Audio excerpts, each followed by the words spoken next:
SKM AC repairs Vijayawada. Samsung digital inverter model. కస్టమర్కి E422 అని చెప్పి ఎర్రర్ పడుతుంది. చాలా మందికి ఏసీ శాంసంగ్ ఏసీ కండిషన్లో ఉందా లేదా ఏమైనా ఎర్రర్ కోడ్స్ పడుతున్నాయా అని మనమే చెక్ చేసుకోవచ్చు రిమోట్లో. ఏం లేదు సార్, ఆన్ ఆఫ్ బటన్ రిమోట్లో, set button, mode button 3 press చేసి ఇలా పట్టుకోవాలి, హోల్డ్ చేసి పట్టుకోవాలి. ఒక 10 minutes 1 minute హోల్డ్ చేసి పట్టుకుంటే ఆటోమేటిక్గా తీసుకురండి. ఆటోమేటిక్గా 0000 అని పడుతుంది. చూసారా, 000012 అని చెప్పి 99 దాకా వెళ్తుంది. మీ ఏసీలో ఏమైనా ప్రాబ్లం ఉంటే ఆటోమేటిక్గా లాస్ట్లో ఎర్రర్ కోడ్ అనేది చూపిస్తుంది.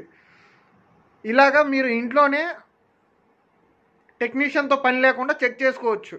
Bye friends.